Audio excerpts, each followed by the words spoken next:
Hey guys, tonight we begin with the remarkable lives and incredible resilience of medieval peasants, the everyday heroes who, despite the odds, managed to survive some of the coldest and most brutal nights in history. From makeshift insulation tricks to communal sleeping strategies, their story is one of grit, ingenuity, and determination. So before you get comfortable, take a moment to like the video and subscribe, but only if you genuinely enjoy what I do here. And let me know in the comments where you're tuning in from and what time it is for you. It's always fascinating to see who's joining us from around the world. Now, dim the lights, maybe turn on a fan for that soft background hum, and let's ease into tonight's journey together. When you think of medieval life, you might imagine jousting knights, grand feasts, and merry fairs. But for the average peasant, winter was less about merriment and more about, how do we not die tonight? It wasn't just a season. It was a test of endurance that came around every year, like an especially cruel teacher who didn't believe in second chances. Picture this. You're living in a tiny mud and stick hut, with walls so thin you could probably hear a bird sneeze from outside. No insulation, no windows, unless you count a small hole stuffed with animal skin. And definitely no thermostat wars with your siblings. The inside temperature of your home was usually just a polite couple of degrees above whatever the weather was doing outside. If it was freezing outdoors, it was politely slightly less freezing inside. Congratulations. Nights were the worst. Darkness swallowed everything. The wind howled like an angry ghost, and the fire in the hearth sputtered pathetically, doing its best, but mostly just roasting the toes of whoever was sitting closest. If you were on the other side of the room, sorry, you might as well have been camping outside, with worse snacks. Clothing wasn't much help either. Peasants didn't own fancy fur coats or goose-down blankets. You had a couple of rough-spun wool tunics, maybe a cloak that smelled suspiciously of goat, and I hoped that layering them would turn you into some kind of human onion. Spoiler, it didn't really work. And forget about snuggling under soft quilts. Beds were often nothing more than sacks stuffed with hay or straw, maybe with a few old rushes thrown in for good measure. And bonus, some fleas for extra company. Luxury, thy name is medieval peasant life. The cold wasn't just uncomfortable, it was dangerous. Frostbite, hypothermia, and general freezing to death were constant risks, especially for young children and the elderly. Every morning that you woke up still breathing was considered a minor miracle, and honestly, worth celebrating. Maybe with a slightly less frozen turnip for breakfast. So yes, surviving a medieval winter wasn't about comfort. It was about gritting your teeth, piling on every piece of cloth you owned, huddling with your livestock, and praying you didn't wake up with icicles hanging off your eyebrows. And the real adventure? It was just beginning. If you think your apartment is drafty because the window doesn't close properly, medieval peasants would like a word. Their homes weren't just drafty. They were basically very enthusiastic wind tunnels with a roof. Most peasant houses were what historians politely call wattle-and-daub construction. Translation: sticks crisscrossed like a giant basket, smeared with a charming mixture of mud, straw, and animal dung. Yes, dung. They weren't trying to be gross. Dung was a cheap, sticky insulator. Plus, it was always readily available, shall we say. These walls, no matter how lovingly smeared, didn't stand much chance against a proper winter storm. The cold wind found every crack, every gap, and gleefully danced its way into the one-room homes, swirling around and making sure you never got too comfortable. Privacy? Absolutely not. Warmth? Not really. Character building? Definitely. And then there were the roofs. Thatched roofs looked picturesque, sure, but after a few months of rain and snow, they sagged, leaked, and occasionally let in the local wildlife. Nothing said as pleasant evening, like a squirrel dropping onto your dinner. Windows, if they existed at all, were laughably tiny and usually covered with thin animal hides or wooden shutters.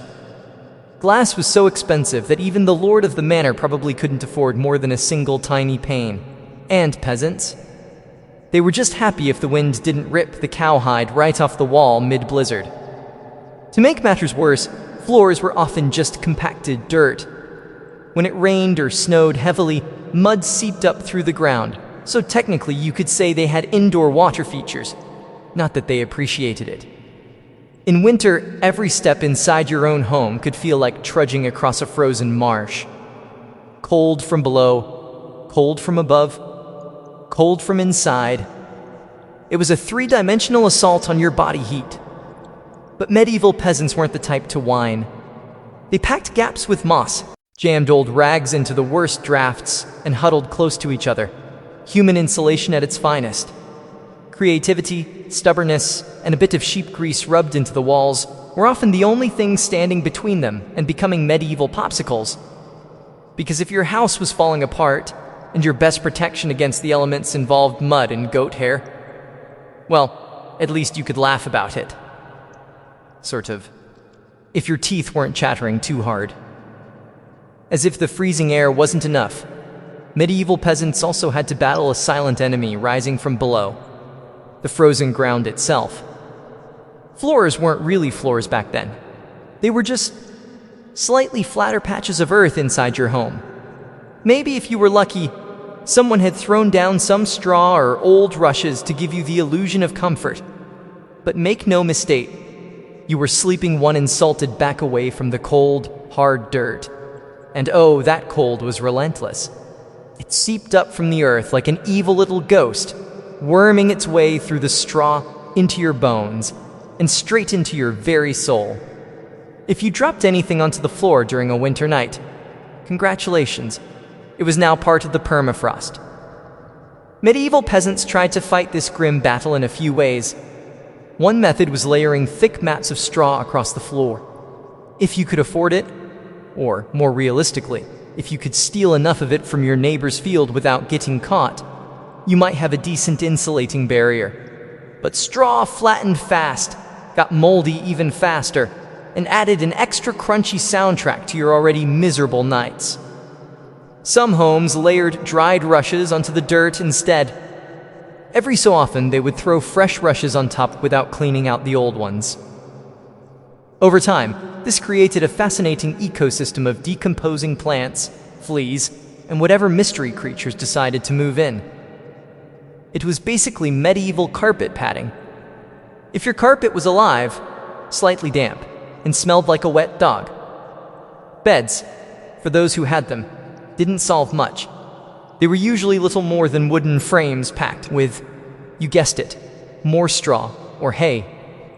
Instead of cozy mattresses, you had poking, shifting, crunchy layers that did little against the cold radiating from below. Tossing and turning wasn't about comfort.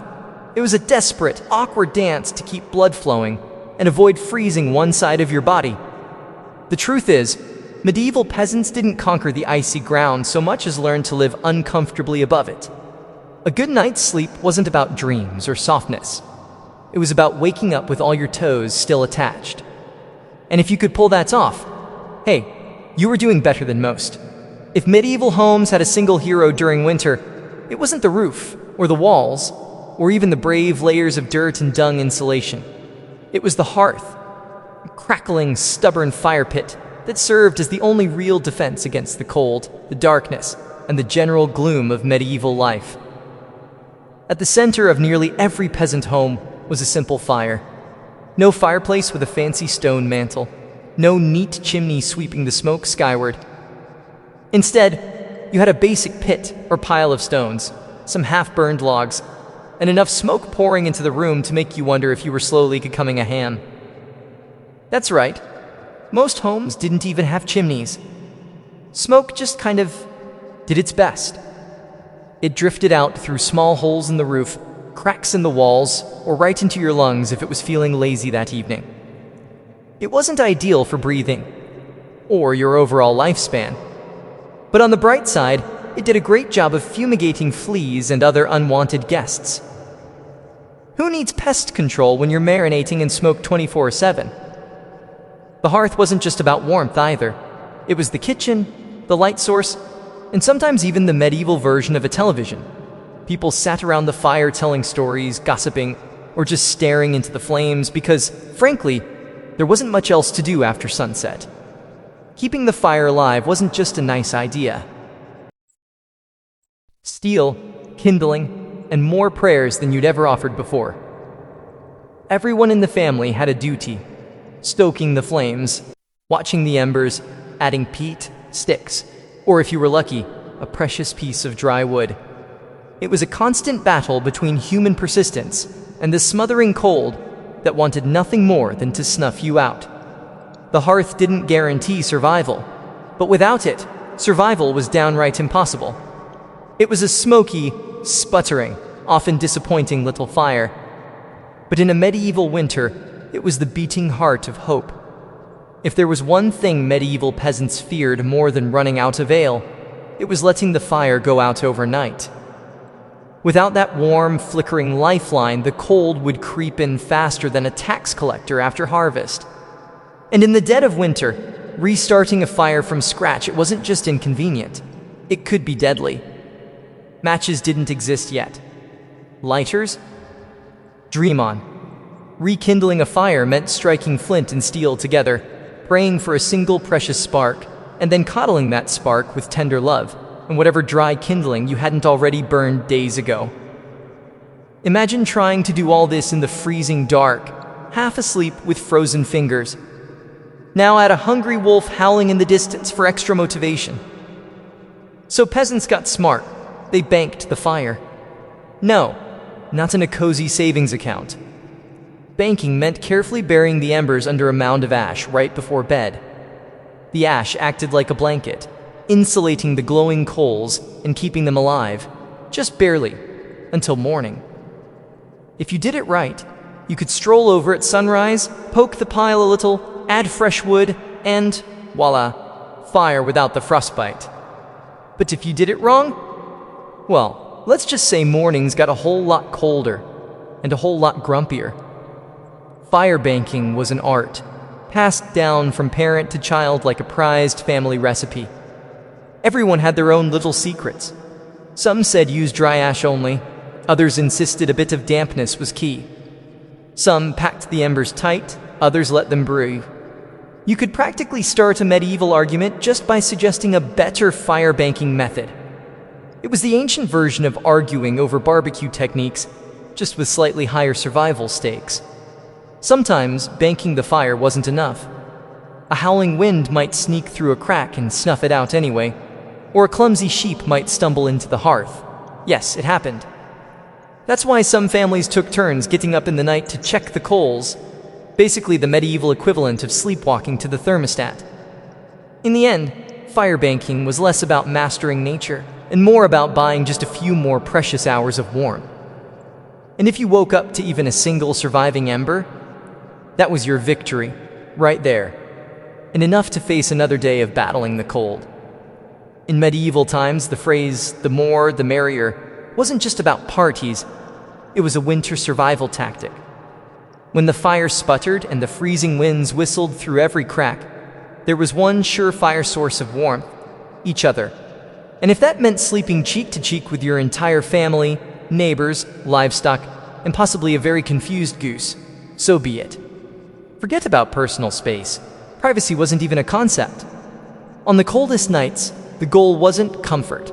It was, don't wake up frozen to the floor. Entire households piled into the warmth corner of the house, wrapped in whatever scraps of cloth they could find, and formed what could best be described as a desperate, snoring human lasagna. Younger kids squeezed in between parents, grandparents snuggled under the outer layers, and if Cousin Ethel showed up unexpectedly, well, there was always room for one more. If you were lucky, you got to sleep in the middle, where body heat radiated from all sides. If you were unlucky, you were on the edge, the medieval equivalent of sleeping next to the door of a meat locker. And woe to the person who moved too much during the night. You shift once to get comfortable, and suddenly you've knocked Aunt Maud into the freezing draft by the wall. Congratulations, you're now the family villain. Sometimes even bedding was shared, a communal straw mattress that slowly flattened under the nightly weight of multiple generations. And because hygiene wasn't exactly winning any awards back then, let's just say it wasn't the most fragrant sleeping arrangement. But hey, when it's you versus frostbite, you stop being picky. Body heat wasn't just nice, it was strategic. Some medieval guides even recommended deliberately arranging the strongest, warmest people on the outside of the group, like human shields against the cold. Babies and frail elders were tucked deep in the center, treated like the precious little heat generators they were. This wasn't just about survival, though. Over time, it became part of daily life, part of family bonding. Long winter nights huddled together led to storytelling, singing, and undoubtedly some very interesting conversations muffled under a shared wool blanket. So next time your sibling steals your blanket or your dog hogs the bed, just remember, at least you're not fighting for elbow space between a snoring uncle and a particularly judgmental goat. If you thought modern roommates were a challenge, medieval peasants would like to introduce you to their winter housemates: cows, goats, pigs, chickens. Basically anything with a pulse and a little bit of body heat. Bringing animals indoors wasn't just a quirky village tradition, it was vital for survival. Livestock generated warmth, and in a poorly insulated hovel where the wind howled louder than your stomach, every little degree mattered. Plus, if your goat shared a wall with you, it was slightly less likely to get stolen by a neighbor in the dead of night. 2 birds, 1 stinky stone. At night, the house became a chaotic living furnace. Chickens nested in corners, pigs snorted near the hearth, and cows lounged luxuriously against the walls, chewing cud like they paid rent. It wasn't glamorous, far from it. If you've ever been stuck in a car on a summer road trip with someone who forgot to shower, imagine that. But it's a cow, it's winter, and there's literally nowhere else to go. The smells? Legendary. By springtime, the perfume of a shared winter was something fierce. You didn't need to light a candle. Your nostrils were already on a wild ride. But medieval peasants developed a selective nose. They didn't complain much because they knew one uncomfortable truth. The more animals inside, the fewer frozen toes in the morning. Certain animals even had prime spots. Cows, being the biggest and warmest, usually took center stage near the family. Goats were allowed closer in for their warmth, and because goats, being goats, would find a way inside anyway. Chickens roosted in rafters or old baskets, and pigs, well, pigs didn't care. They plopped down wherever they pleased, probably right in the middle of the floor. Of course, sharing your bedroom with livestock wasn't without hazards. Imagine drifting off peacefully, only to be rudely awakened by a chicken deciding your hair makes a good purge, or stepping barefoot into something suspicious. First thing in the morning. Yes, medieval mornings could be full of surprises. Still, despite the noise, the smells, and the occasional hoof to the ribs, peasants understood the simple math. Cold kills, and cows cuddle, whether they want to or not. In the battle against winter's icy fingers, a warm, slightly slobbery cow breath was often the deciding factor between life and death. In medieval winters, fashion wasn't about looking good. It was about not dying. Peasants weren't flipping through the latest trends. They were layering up like they were preparing for battle against the Grim Reaper himself. The rule was simple. If you owned it, you wore it. Sometimes all at once. First, the basic undertunic, a scratchy, probably not too clean linen shirt. Over that, a thicker woolen tunic, then another, if you had it. Add some leggings that sagged at the knees, a rough cloak draped over your shoulders, and, if you were really lucky, a patched-up sheepskin thrown on top, like a prize trophy. Congratulations, you were now approximately 10% warmer and 90% itchier. Boots were a luxury. Many peasants wrapped their feet in layers of cloth or old rags and stuffed them into wooden clogs. If the cold still bit through, well, you just added another rag and hoped you didn't lose a toe. And forget about washing all these layers. Washing your clothes in the middle of winter meant dragging them to a frozen stream, smashing through the ice, and then waiting 2 days for your only shirt to dry. if it didn't just freeze into a tragic shirt cycle. Most peasants wisely decided that smelling like a mix of smoke, sweat, and sheep was a small price to pay for not freezing solid. Interestingly, the dirt and grease buildup had a bonus feature: insulation. That grimy layer locked in body heat. It was like a medieval Gore-Tex jacket, just smellier and far less socially acceptable today. Hats, scarves, and gloves were prized treasures. A simple woolen cap could mean the difference between making it through the night or waking up with hair frozen to the wall. Gloves were often homemade from whatever scraps of leather or fabric people could scrounge, sometimes looking more like sad puppet costumes than anything fashionable. Children were especially swaddled until they resembled overstuffed turnips, waddling awkwardly around the house. The goal was to trap as much precious body heat as possible. Style? Elegance? Never heard of them. Warmth was the real medieval flex. So, the next time you complain about layering up for a chilly day, just remember, medieval peasants walked around wearing half their wardrobe at once, looking like lumpy laundry bags, and counting themselves lucky for it. In the medieval peasant playbook, dirt wasn't just something you scrub it off. It was practically a survival tool. As it turns out, getting grimy wasn't a sign you'd given up on life.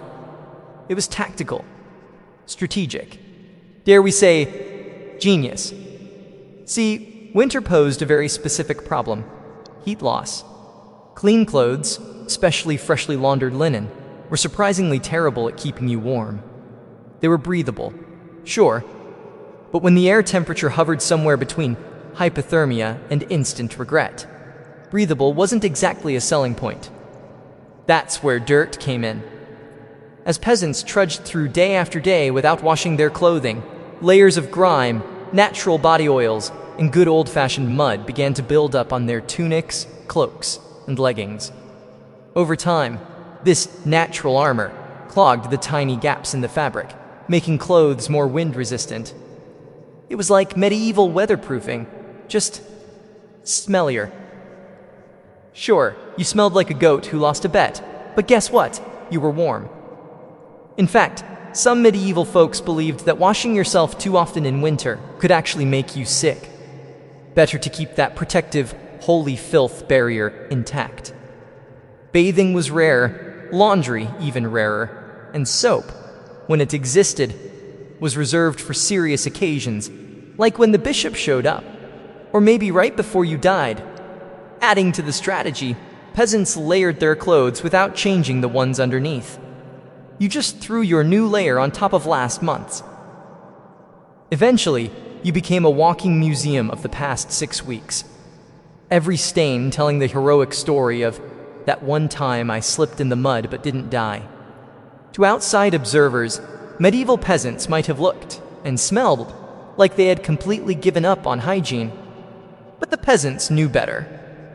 That grimy, crusty tunic was a thermal shield against death by frostbite. It wasn't glamorous, but neither was freezing to death because you wanted to smell like flowers. Besides, in a world where literally everyone stank to high heaven, you weren't offending anyone. Nose blindness was practically a way of life. So yes, in medieval winters, filth wasn't failure. It was fashion. It was function. And if you had a thick, greasy outer layer by February, you, my friend, were winning at life. If you thought medieval peasants spent their winters tucked into plush featherbeds with embroidered quilts, think again. The reality was a bit more rustic. And by rustic, I mean, let's sleep on a pile of dead plants and hope for the best. Beds, in the medieval peasant world, were usually a rough wooden frame, if you could afford one, covered with a big sack stuffed full of straw, hay, or old rushes. That's it. No memory foam, no orthopedic support, no 5-star hotel experience. Just a crunchy, lumpy, slightly pokey mess that smelled faintly of barnyard and regret. Every toss and turn in the night brought a delightful soundtrack of crinkling straw and the occasional sharp jab from a rogue stalk. Some peasants even skipped the wooden frame altogether and just threw the straw straight onto the dirt floor. creating a luxurious, ground-level sleeping experience that modern influences would probably rebrand as earth-connected slumber. The straw mattresses weren't just uncomfortable, they were temporary. Over time, the straw flattened, grew moldy, attracted bugs, and generally turned into a biological hazard zone. Changing the straw was a big event, usually done a few times a year if you were diligent, or whenever your bed started actively moving without your permission. Rushes were a popular alternative. These long grasses were spread thick on the floor, sometimes mixed with herbs like lavender or rosemary, to mask the overwhelming odor livestock aroma of daily life. Fresh rushes smelled lovely for about a day. After that, they became part of the muddy, trampled landscape inside the house, blending seamlessly with dirt, food scraps, and whatever else wandered in. And let's not forget the bedfellows. Fleas, lice, and other charming critters loved straw bedding almost as much as the peasants did. If you woke up scratching more than you slept, congratulations. You were living the authentic medieval experience. Despite the hardships, these humble beds were lifesavers. Piles of straw provided a crucial insulating layer against the frozen earth, and clumping together atop them created pockets of shared body heat, medieval central heating at its finest. So next time you sink into your soft, supportive mattress, just remember, somewhere out there, a medieval peasant is looking down at you from history, grinning through a mouthful of missing teeth and saying, "Must be nice." When you live in a house made of sticks, mud, and optimism, you quickly learn that winter breezes aren't just a nuisance, they're personal attacks. Medieval peasants didn't just fight the cold from the outside, they fought it from inside their own homes, armed with nothing but whatever they could cram into the cracks. And trust me, there were a lot of cracks. Walls warped, mud crumbled, thatch sagged. The cold seemed to find new places to sneak in every night, like a mischievous poltergeist with a grudge. Sealing up the house became an art form. Peasants stuffed gaps with moss, straw, scraps of old cloth, bundles of dry grass, and sometimes even animal hair. If it was soft, squishy, or vaguely insulating, it was jammed into a hole somewhere. Some particularly determined souls daubed extra layers of mud and dung over the outside of their walls as an annual winter project. Imagine standing there in freezing weather, slapping cold manure onto your own house while muttering, "This is fine. This is luxury." Because in a way, it was. Roof leaks were another battlefield. Thatch, while cheap and plentiful, wasn't exactly waterproof, especially after a few seasons of rain and snow. Peasants would plug holes in the roof with spare bits of cloth, bundles of reeds, or, in moments of true desperation, chunks of turf stolen from the nearest field. Every home eventually started to look like a slightly sad patchwork quilt made by someone who gave up halfway through. Doors, windows, if you had them, you were lucky. But even then, they were little more than wood planks hung by iron nails and sheer stubbornness. Window holes were often covered with animal hides or thick cloth soaked in animal fat to block out the worst drafts, and add a bonus aroma of mystery meat to the living space. Every night was a battle between human ingenuity and the relentless, sneaky cold. One minute you were warm, the next minute a sudden gust would find the one spot you missed, slapping you awake like a frosty hand of doom. Yet somehow, through cleverness, stubbornness, and a refusal to accept slightly frozen as a permanent state of being, medieval peasants patched, stuffed, and muddled their way through the worst winters nature could throw at them, one muddy handful at a time. When the cold bites hard enough to keep you awake at night, medieval peasants had a solution. Don't even try to pretend everyone's sleeping at once. Instead, they developed a survival strategy that today would make any military commander proud: sleeping in shifts. It wasn't some grand, organized system with whistles and roll calls. It was far simpler and much more desperate. Half the household stayed awake, tending to the fire and patching up stray drafts, while the other half curled up under threadbare blankets and hay, trying to catch a few precious hours of half-frozen sleep. The fire needed constant attention. Left alone, it would die down, and restarting it, remember, was about as easy as getting a stubborn donkey to dance. So someone had to be on ember patrol. And since no one wanted to get up once they were finally warm-ish, families rotated shifts. You dozed for a few hours, got elbowed awake, then stumbled over to the hearth to poke, prod, and curse the fire back to life while trying not to step on a goat. The rotation wasn't glamorous. There were no night vision goggles, no late-night snacks, and certainly no 5 more minutes snooze buttons. Just stiff joints, heavy eyelids, and a growing resentment toward whoever snored loudest during your shift. Children old enough to hold a stick were pressed into service, learning early that in winter, everyone pulled their weight or froze trying. Grandparents sometimes stayed by the fire longer, both because of their experience and, frankly, because arthritis made lying down and getting up again a monumental event. And when it was your turn to sleep, good luck. With people moving about, animals rustling, wind battering the walls, and the occasional sharp nudge from a sibling who, accidentally, rolled over too hard, getting quality rest was a miracle. Yet despite the exhaustion, the system worked.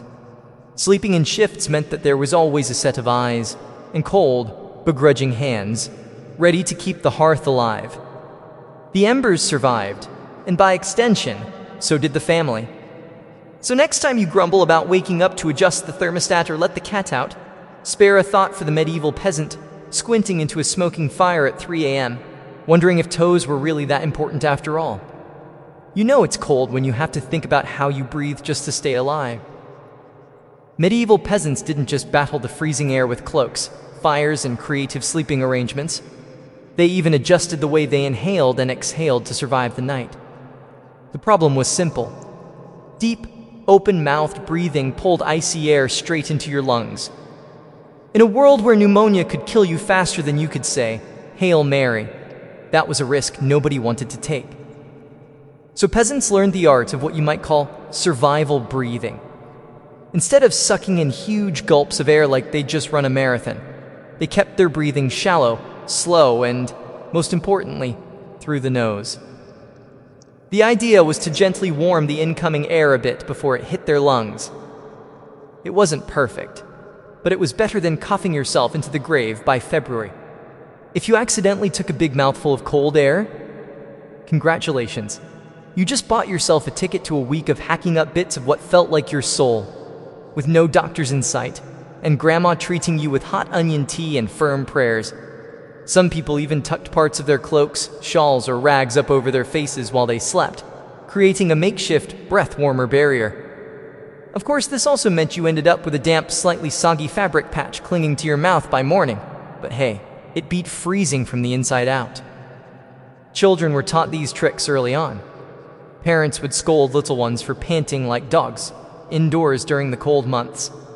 And honestly, between strict breathing lessons, itchy wool layers, and sleeping next to an aggressively gassy goat, medieval childhood winters were character building on a whole different level. At night, tucked into straw bedding under piles of cloaks, and next to a gently steaming cow, breathing became an art form. Slow, steady, nose only, and as minimal as humanly possible, like some grim medieval version of a yoga retreat, only with more frostbite and fewer inspirational quotes. In the grand survival playbook, it wasn't the flashiest strategy, but it worked. One shallow breath at a time, peasants endured another night in the long, relentless war against winter. In the endless battle against medieval winter, peasants discovered an unlikely secret weapon: a full stomach. Turns out, one of the best ways to fight off the cold wasn't another scratchy wool cloak.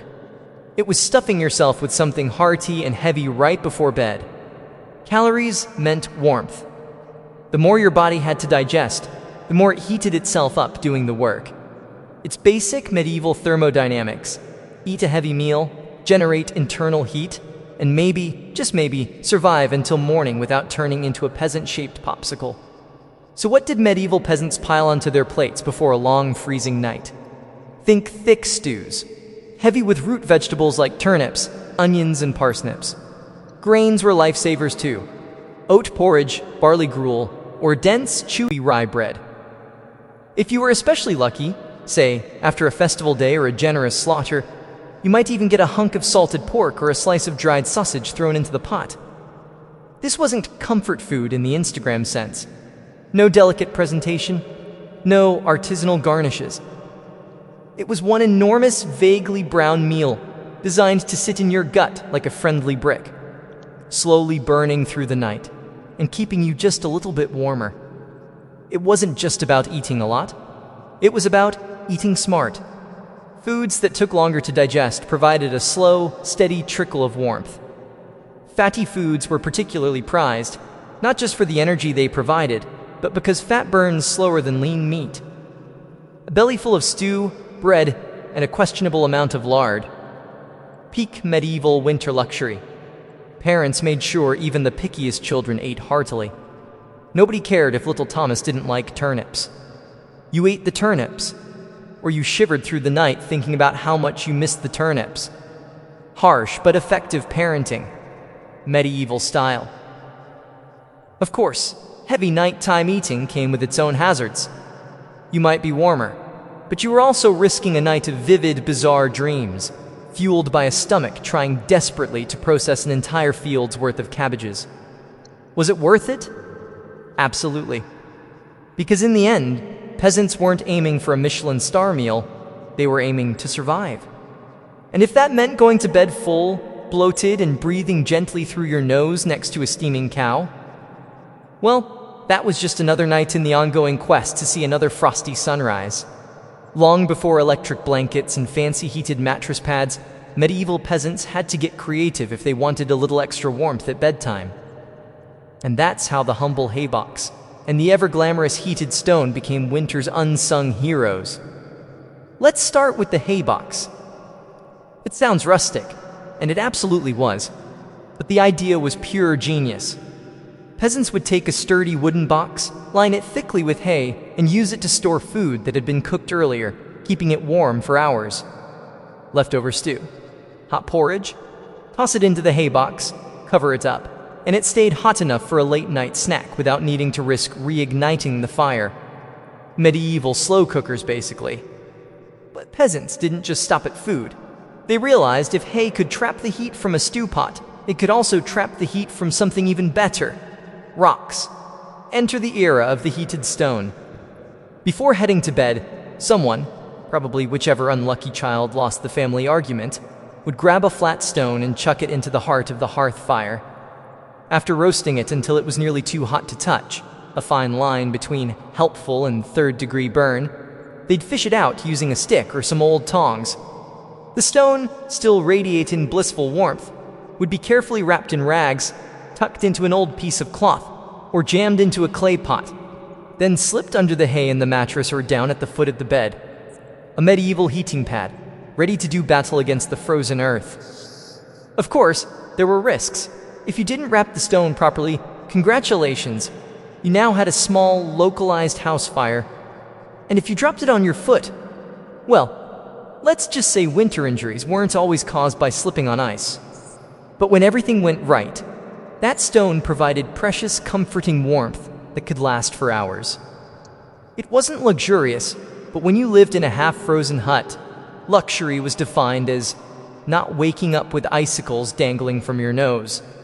In the grand arsenal of medieval winter survival, a hot rock tucked into some hay might not sound glamorous, but for peasants clinging to whatever heat they could find, it was a tiny miracle. In a medieval peasant's home, the hearth wasn't just where you cooked dinner. It was practically a family member.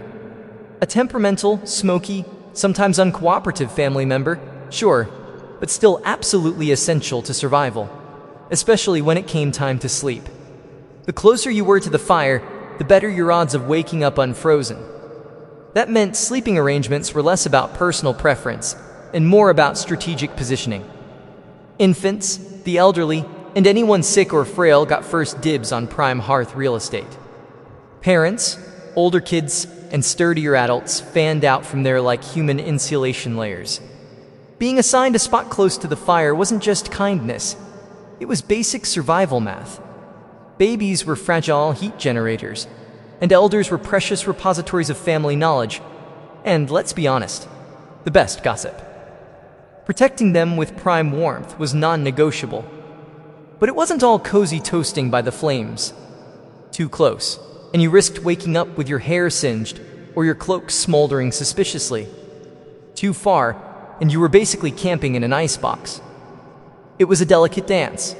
Stay near enough to bask in the fire's glow, but not so near that you had to explain to your neighbor why you now looked like a half-cooked roast. The fire also didn't spread warmth evenly. It mostly roasted the people directly in front of it, while everyone else fought over the narrow cone of heat like cold lizards jostling for a sunbeam. If you were lucky enough to fall asleep facing the fire, you might have one blissfully warm side, and one side frozen so solid you could probably knock on it. Pets and livestock, of course, muscled in too. A dog might wedge itself between you and the fire, tail wagging dangerously close to open flame. Chickens sometimes perched perilously on hearthstones, clucking softly into the night like tiny feathery guardians of warmth. Every crackle of the logs, every shift of glowing embers was a tiny promise. You're still alive, you're still warm, for now. And so peasants drifted into uneasy sleep, lulled by the fire's pops and hisses, each breath forming small clouds in the frigid air beyond the fire's fragile circle. It wasn't perfect, it wasn't comfortable, but it was life, clinging to warmth by a thread of glowing coals. In the medieval world, no one survived winter alone, unless they wanted to become a very stylish frozen statue by January. Survival wasn't just a family affair, it was a village project, a messy, muddy, loud collaboration where everyone's warmth and life depended on everyone else. The peasants knew that in the dead of winter, a strong fire and a pile of hay could only do so much. If your neighbor's house went dark, you noticed. If the smoke from old Tom's hearth suddenly stopped curling into the sky, someone went to check. And not just because Tom owed you a chicken, though that might be part of it, but because community meant survival. Villages had unofficial winter watchers, often the young or the elderly, who couldn't work the fields, but could keep an eye on who was coughing too hard, who hadn't come to barter at the market in a few days, or whose home looked a little too still in the morning frost. These people were the medieval version of neighborhood patrol, minus the reflective vests, plus a lot more sheep. If a family's fire went out, it was a near emergency. A good neighbor would rush over with a glowing coal bundled in rags, or better yet, invite them into their own smoky, overcrowded hut for the night. Yes, it meant squeezing an extra 4 bodies into an already cramped space, but it was better than finding frozen friends come spring thaw. Communal food stores played a role too. During especially brutal winters, villages sometimes pooled their last salted meat, grain, and dried vegetables. It was grim charity. No one had much. But a few communal meals could be the difference between staggering into spring or not. Even children understood the stakes. They helped deliver wood, shared embers, and ran urgent messages when someone needed help. No one was too small or too tired when winter came knocking. Sure, medieval villages weren't all sunshine and hugs. Feuds happened. Disputes over land, goats, or who borrowed whose good cooking pot never really went away. But when the nights grew deadly cold, old grudges were often quietly shelved. After all, a rival was still worth saving, because tomorrow it might be you needing rescue. In the icy heart of winter, the village became one big, stubborn family. Sometimes dysfunctional, often hilarious, always fiercely determined to survive together. One muddy boot, one crackling ember, one frozen smile at a time. When medieval peasants faced the merciless cold of winter, they didn't just pile on cloaks or stoke the fire. They prayed. A lot.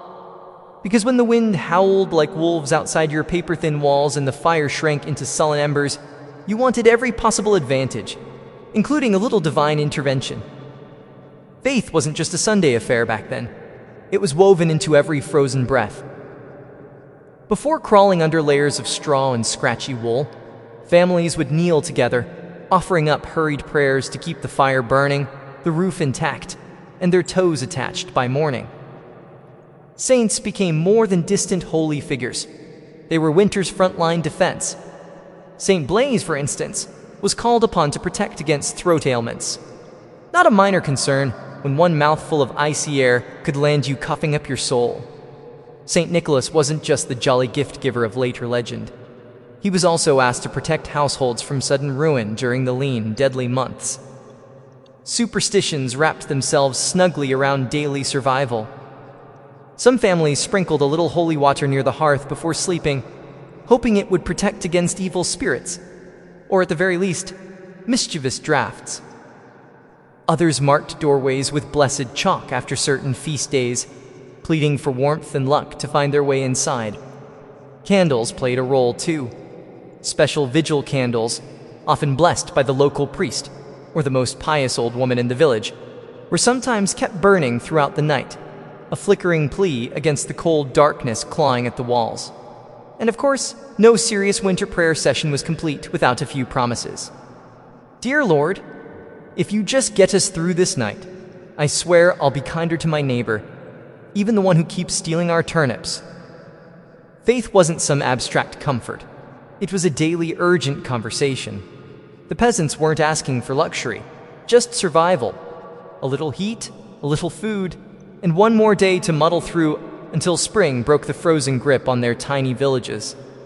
It was simple, raw hope, whispered into the smoky rafters, tangled in breathless prayers, and tucked under itchy blankets, that somehow carried them through the endless, merciless nights of winter. For all the ingenuity, prayers, and stubbornness medieval peasants threw at winter, the truth was chilling. Sometimes it wasn't enough.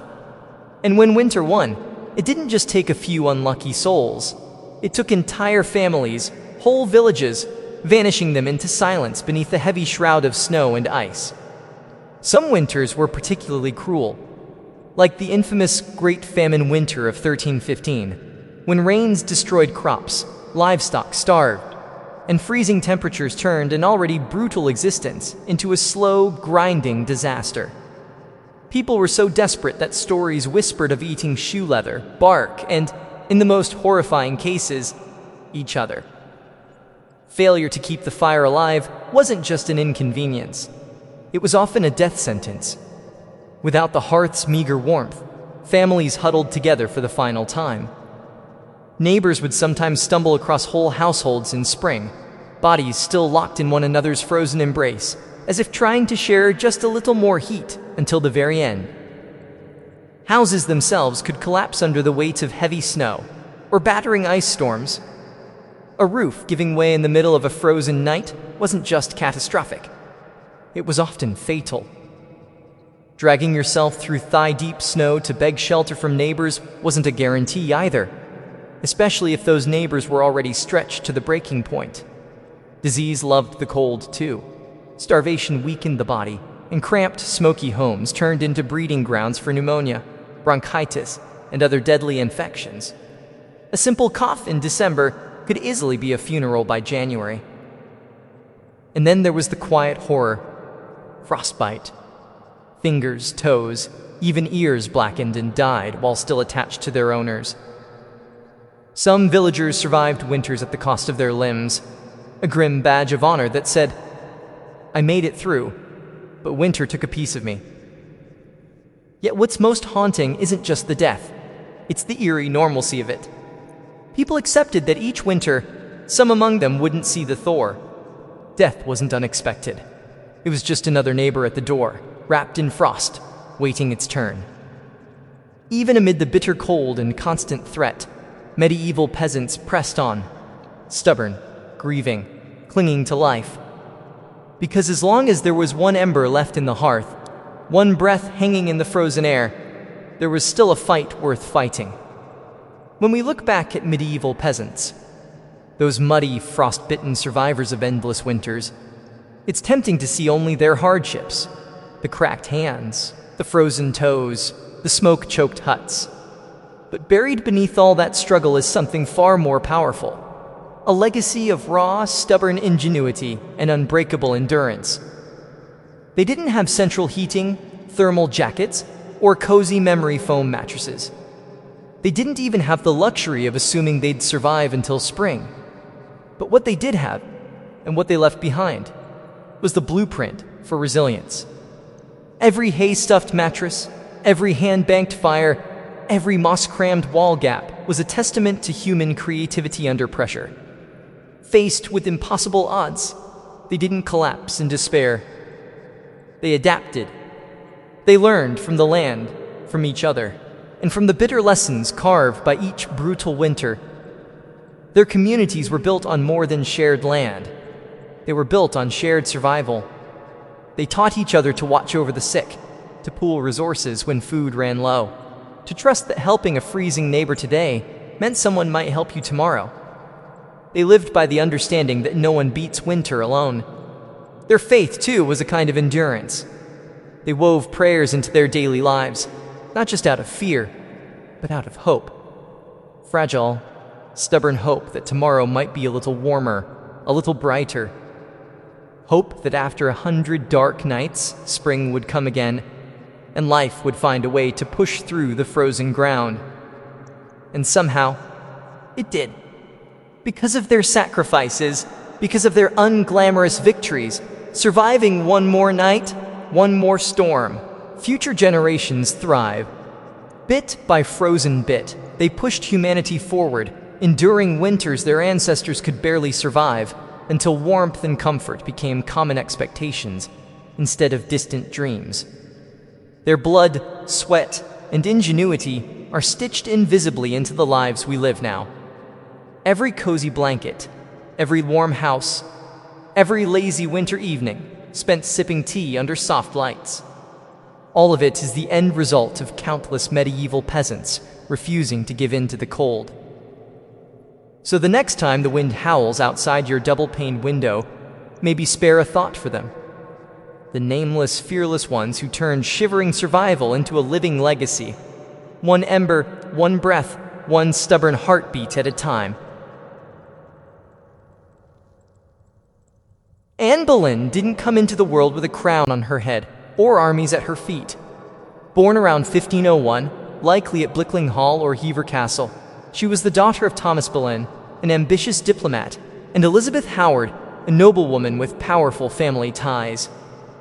In the grand scheme of Tudor society, Anne's birth hardly stirred a ripple. Yet from these modest beginnings, something extraordinary was taking root. A life that would one day tilt the course of English history. From an early age, Anne was set apart not by her wealth, but by her mind. She was clever, spirited, and, by all accounts, magnetic. Recognizing her potential, her family sent her abroad to the continent, where her education truly began. First, she served Margaret of Austria in the glittering court of the Netherlands, an experience few English girls could dream of. There, Anne absorbed the art of diplomacy, refined manners, and the subtle dance of European politics. But it was in France that Anne's brilliance was truly polished. She spent years in the sophisticated courts of Queen Claude and Queen Marguerite of Navarre, learning the language of influence, elegance, flirtation, wit. While other young women perfected their embroidery, Anne mastered conversation, intrigue, and the art of commanding attention without ever seeming to seek it. By the time she returned to England in the early 1520s, Anne was something rare, a woman who could rival the sophistication of continental courtiers while carrying the ambition of a rising English house. She wasn't a classic beauty. Even her admirers admitted as much. But she was arresting. Dark eyes that sparked with intelligence, a quick, musical voice, a way of moving that suggested purpose just barely concealed beneath layers of courtly grace. Anne didn't just enter rooms, she changed their gravity. At a time when a woman's fate was often sealed by birth and marriage, Anne refused to drift quietly into obscurity. She had seen the power that charm and intellect could wield in foreign courts, and she intended to use that knowledge at home. Anne Boleyn was still a young woman then, clever, ambitious, untested. But history was already beginning to stir around her. The girl who returned to England was no longer just Thomas Boleyn's daughter. She was a player in a larger game, one that would soon engulf the crown itself. When Anne Boleyn returned to the English court, she was unlike anyone the nobility had ever seen. In a world full of pale-faced, modest English roses, Anne was a thunderstorm. Electric, unpredictable, impossible to ignore. Her dark hair, bold eyes, and quick, sharp wit set her apart from the gentle, obedient ladies who filled the court of King Henry VIII. At first, she played the role expected of her, a maid of honor to Queen Catherine of Aragon. But even in the Queen's shadow, Anne's presence flickered like a candle too bright to snuff out. She danced gracefully, spoke French with the ease of a native, and laughed with a confidence few women dared display. Men noticed. Women gossiped. The court buzzed quietly about the striking Berlin girl. It wasn't long before she caught the most dangerous attention of all, the king himself. Henry VIII was no stranger to flirtation.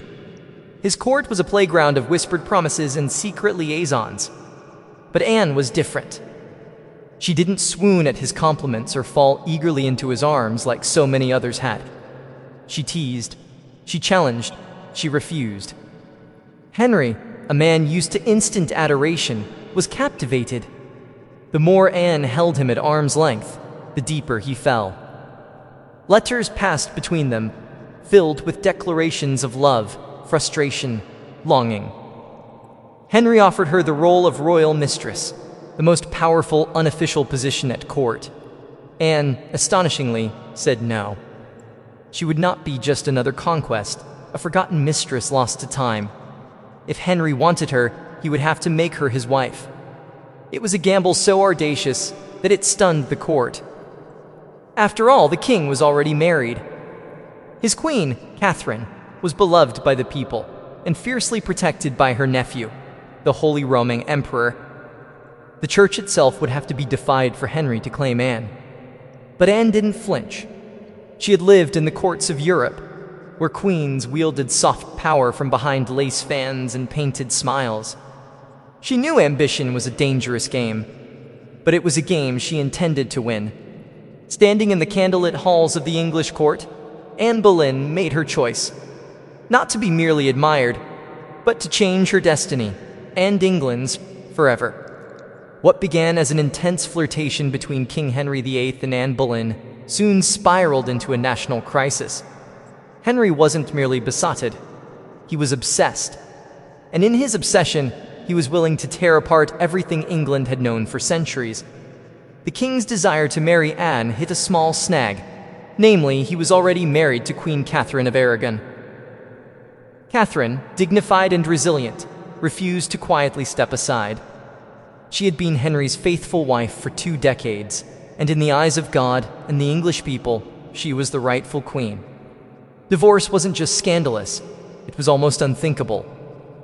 But Henry was determined. He convinced himself, and tried to convince everyone else, that his marriage to Catherine was cursed because she had once been married to his brother, Arthur. Never mind that the Pope had granted special permission for their union years ago. Henry now insisted that his soul was damned unless he annulled the marriage. Anne, for her part, knew better than to appear too eager. She kept herself just out of reach, alternately encouraging Henry's hopes and maintaining her distance. Every glance, every word was measured. She wasn't merely aiming for marriage, she was positioning herself to become Queen of England. The court erupted into whispers and factions. Some noble families eagerly courted Anne's favor, seeing the winds of power shifting.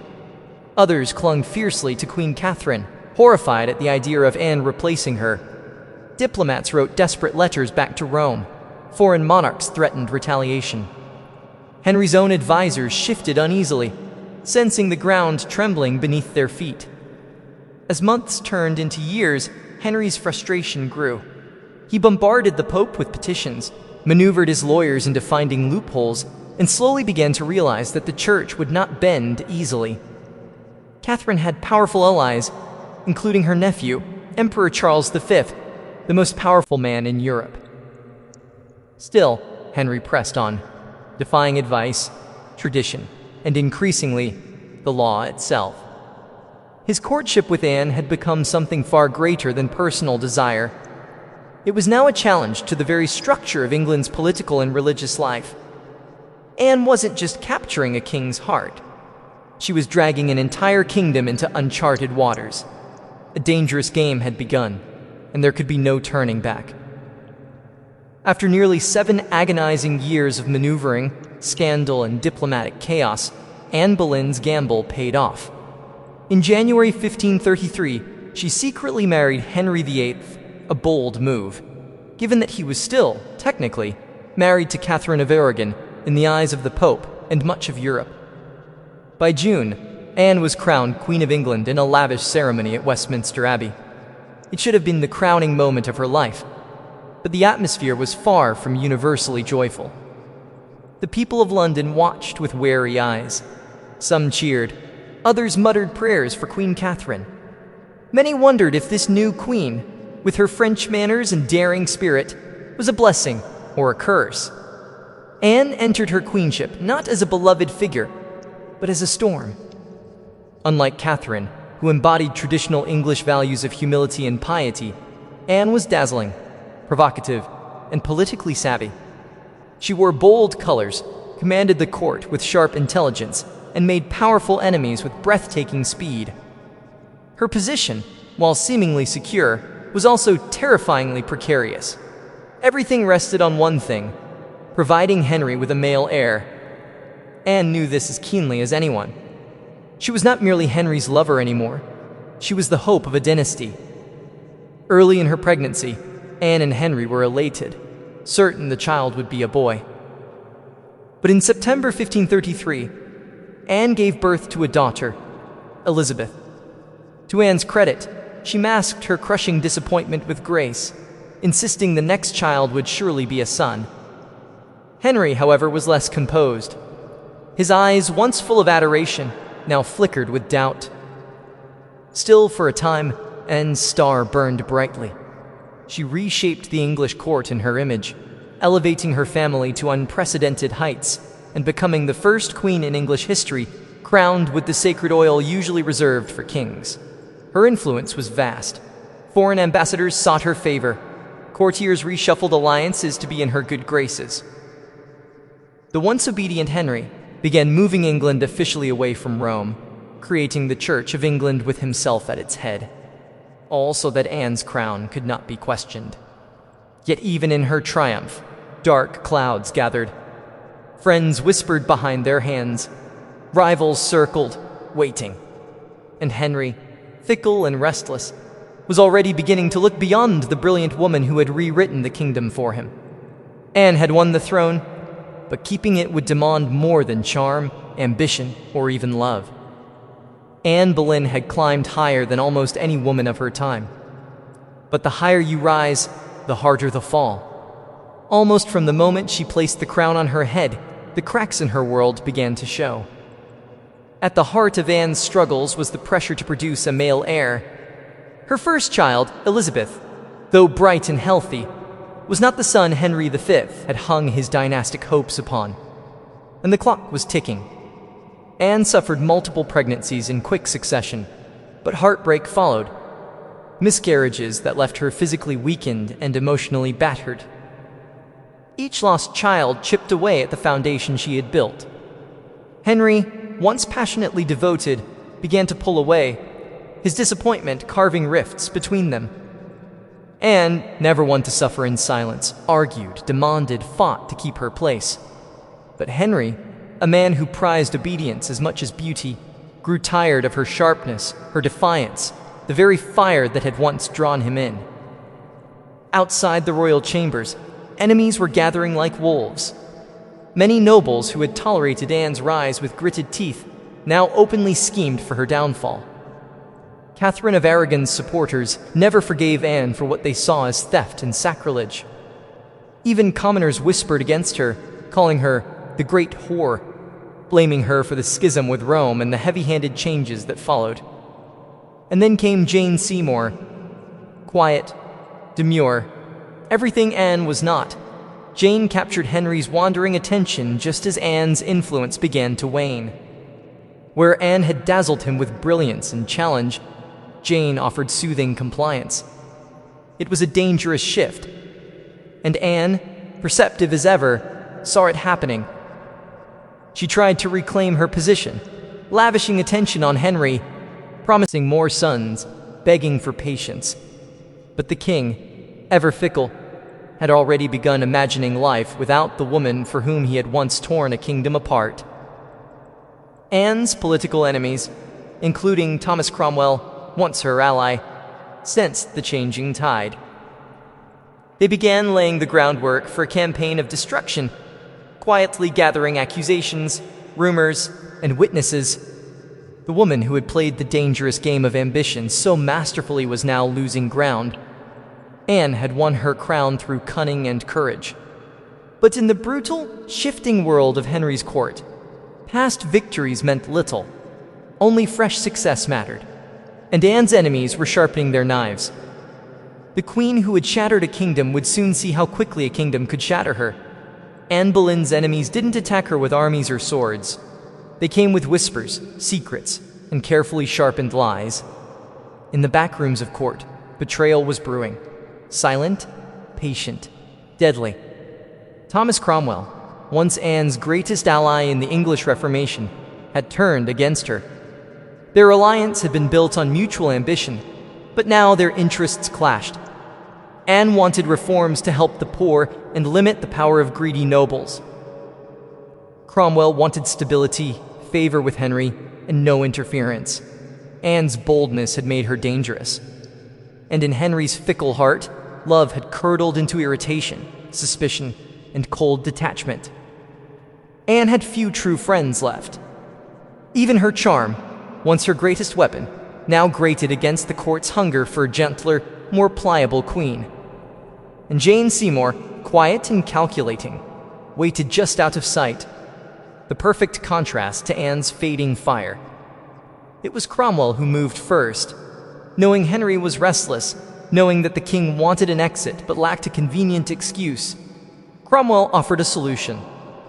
What if Anne could be removed, not by divorce, which would humiliate Henry, but by disgrace? The accusations were wild, monstrous even. Adultery, incest, conspiracy against the king.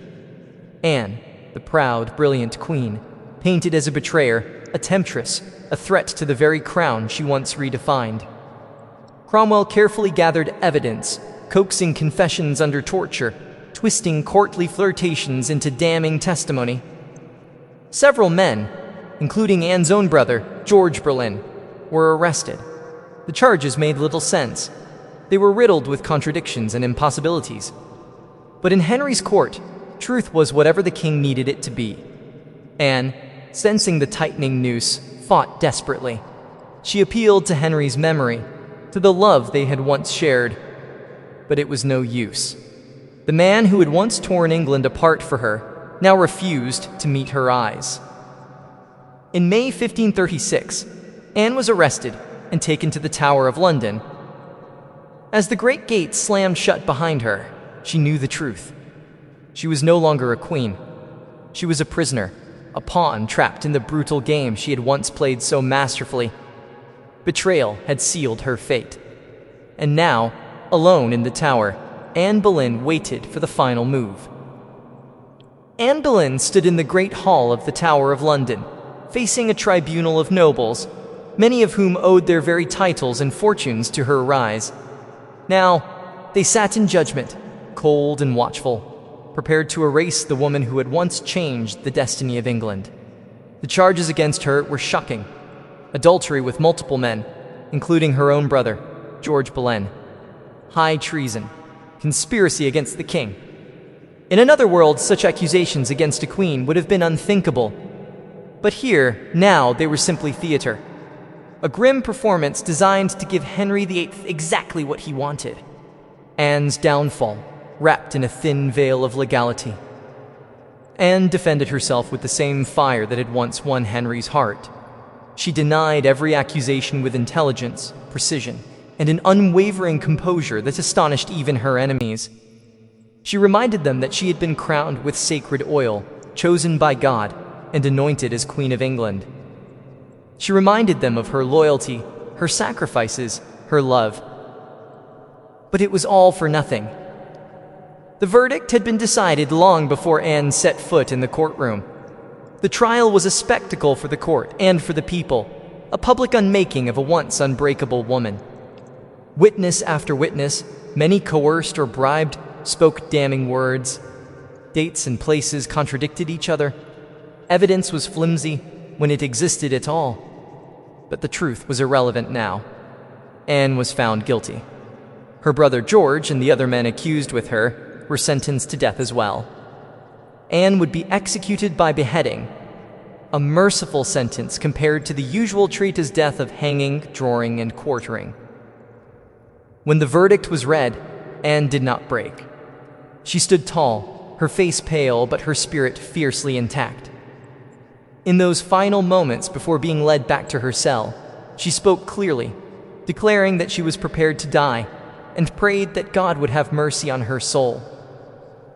As the heavy doors of the hall closed behind her, the cortex hailed in relief. The storm Anne had been brilliant, dangerous, unforgettable, was nearly over. But even then, they did not understand.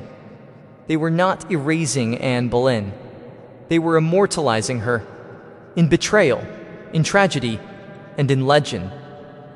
After her trial, Anne Boleyn was returned to the Tower of London, not as the triumphant queen who had once commanded England, but as a condemned prisoner awaiting death. Yet even facing the end, Anne refused to crumble. In the cold, echoing halls of the tower, Anne prepared herself. She spent hours in prayer, kneeling on the hard stone floors, her hands clasped tightly, her voice steady. She confessed to no crimes because she believed she had committed none. She was not afraid to die, she said, but she prayed that her death would bring peace to the kingdom, and perhaps mercy to her little daughter, Elizabeth. Her ladies-in-waiting, those few who had stayed loyal, wept in private. Anne comforted them instead of the other way around. She joked bitterly at times that she would be remembered as a queen who had lost her head. In her dark humor was the stubborn spark that had made her unforgettable. Henry VIII, meanwhile, showed no sign of mercy. He had already turned his attention to Jane Seymour. Even before Anne's execution date was finalized, Henry was arranging his next marriage. For Anne, this final betrayal from the man who had once torn down a kingdom for her must have been the deepest cut. On May 18, 1536, Anne was told she would die the next morning. She slept little that night. Instead, she spent her final hours in prayer, asking God for forgiveness for all who had wronged her, and perhaps for herself, for the ambition and pride that had led her here. Henry, with a flicker of royal kindness, had arranged for a French swordsman to carry out the execution. Faster, cleaner, less brutal than an axe. It was a small mercy, bought perhaps more for the king's conscience than for Anne's comfort. At dawn, Anne dressed carefully for her final moment. A dark gray gown of damask trimmed with fur, a crimson kirtle beneath, colors of dignity, of sacrifice. She pinned up her dark hair and tucked it beneath a simple cap, ready to face the blade with grace. As the tower's cold morning mist curled around the courtyard stones, Anne Boleyn, queen, mother, survivor, fighter, stepped forward. There would be no tears, no pleas, only a final act of courage in the face of history's judgment. Her end was near, but her story was just beginning.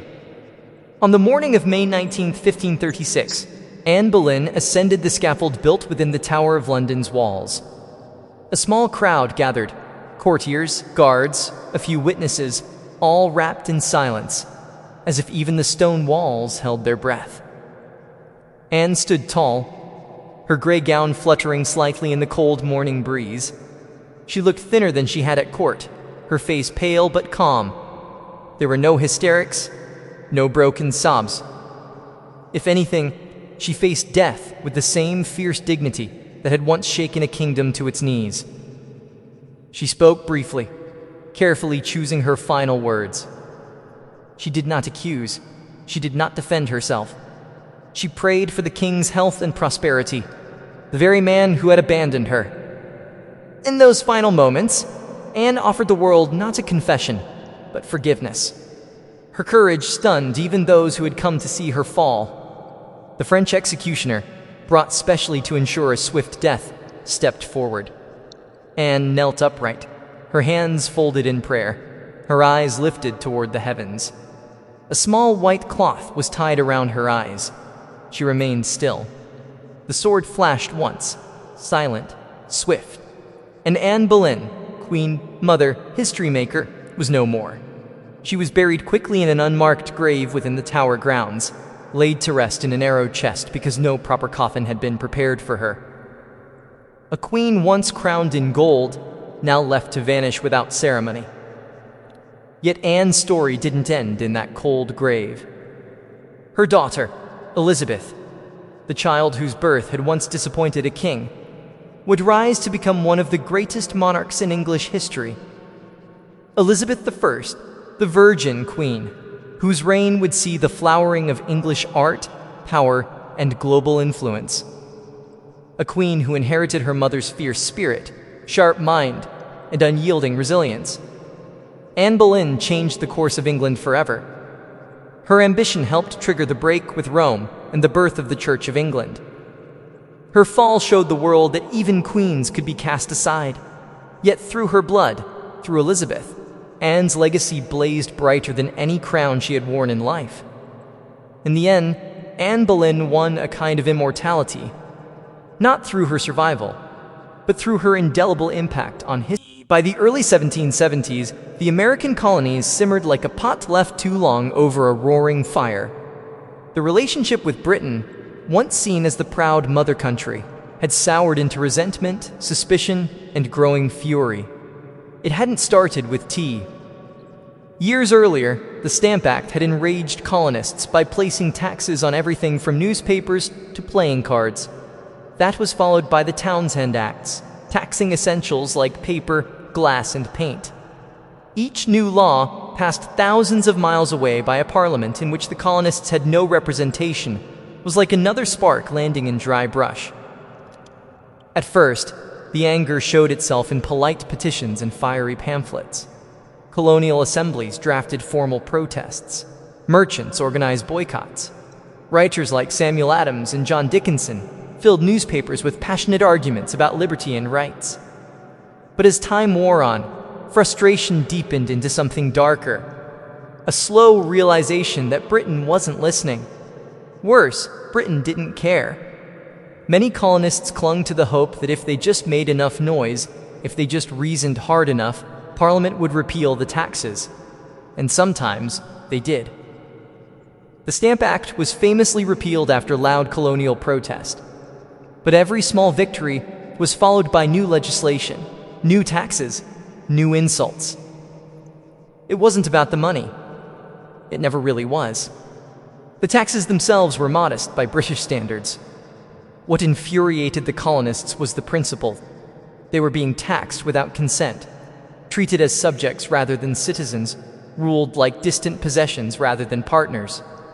Boston, more than any other city, became the beating heart of resistance. The Sons of Liberty, a secretive, fiery group of patriots, grew louder and bolder. In 1770, tensions exploded into violence when British soldiers fired on unarmed civilians in what became known as the Boston Massacre. Blood had already stained the cobblestones. Trust was a thing of the past. By 1773, the colonies were teetering on the edge. A final insult would tip them into open defiance. And it came, not in the form of soldiers or new laws or armies, but in the quiet, seemingly harmless shape of crates stacked with tea. The colonists didn't know it yet, but the night that tea floated in the cold waters of Boston Harbor, the world would change forever. In 1773, Parliament made a critical miscalculation. Believing the American colonies would quietly accept cheaper tea, they passed the Tea Act, a law that was supposed to save the struggling British East India Company, and incidentally, reassert Britain's right to tax the colonies. On paper, it looked like a good deal. The Tea Act allowed the company to sell tea directly to the colonies, cutting out the middlemen, slashing prices, and offering a luxury product at a bargain. A few pennies cheaper. What could possibly go wrong? Everything. Because the problem wasn't the price of tea, it was the principle behind it.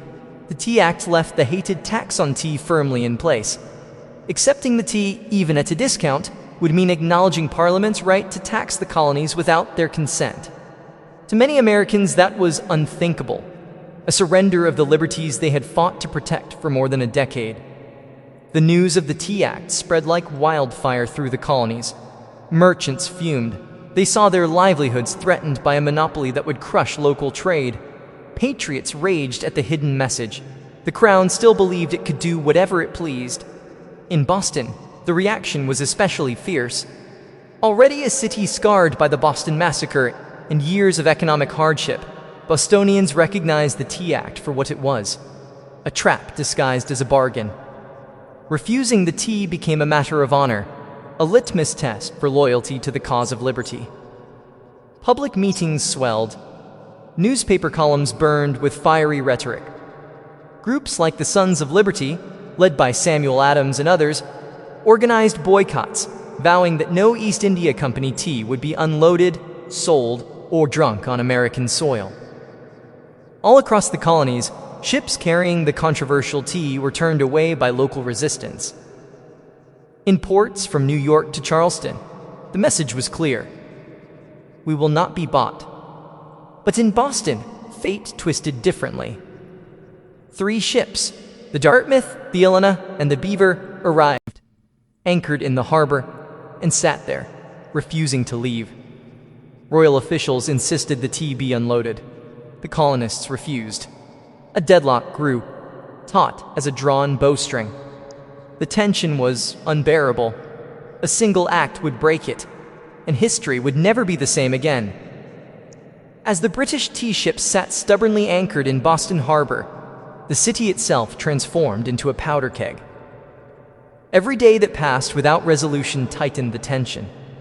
Boston wasn't just resisting, it was preparing for a fight. In taverns, churches, and public squares, angry colonists debated what to do. The Sons of Liberty, led by fiery voices like Samuel Adams, John Hancock, and Paul Revere, moved swiftly to organize resistance. They posted public notices calling on citizens to boycott British tea and held raucous meetings that swelled with farmers, artisans, and merchants alike. Each gathering added fuel to the fire. The Old South Meeting House became the nerve center of the resistance. Thousands crammed into the wooden hall, their breath fogging the air, their voices rising in defiance. Here, resolutions were passed, speeches were made, and tempers boiled. Each vote against the unloading of tea was another hammer blow against British authority. But while the people of Boston stood united, the clock was ticking. British law demanded that imported goods, like tea, be unloaded and the tax paid within 20 days. If the ships remained after the deadline, customs officials would seize the cargo and the tax would be collected by force. The Sons of Liberty understood that once the tax was paid, even under protest, the principle would be lost. It wasn't just about the tea anymore. It was about whether the colonies would accept being treated as subjects without rights, or whether they would stand and fight for their future. Meanwhile, the royal governor of Massachusetts, Thomas Hutchinson, dug in his heels. He refused to let the tea ships leave without unloading their cargo, demanding that the law be obeyed, colonial outrage be damned. To him, backing down meant admitting that mobs, not monarchs, ruled the colonies. Boston's standoff became a spectacle. Every man, woman, and child knew that something was coming. You could feel it in the air, that cold, sharp sense before a storm when the world holds its breath. All it would take was one spark to ignite an explosion. And somewhere among the crowded streets and crowded hearts of Boston, a decision was quietly taking shape, a plan that would echo across oceans and empires. December 16th, 1773, dawned gray and cold over Boston, a city balanced on the edge of history. For nearly 3 weeks, the tea ships had sat in the harbor like ticking bombs. Now, the final deadline had arrived. According to British law, the tea had to be unloaded and the tax paid within 20 days of a ship's arrival. If it wasn't, customs officials could seize the cargo, and British troops could be called in to enforce the law. Everyone knew it. Everyone knew what was at stake. If the tea came ashore, the principle was lost. If the colonists allowed it, even once, their cause, their claim to rights and liberty, would unravel. That morning, thousands of Bostonians and nearby colonists packed into the Old South Meeting House, the largest building in town. Some had walked miles through the icy countryside to be there. The meeting was so packed that men spilled out into the streets, straining to hear the fiery speeches echoing through the halls. Samuel Adams, the iron voice of rebellion, presided over the gathering.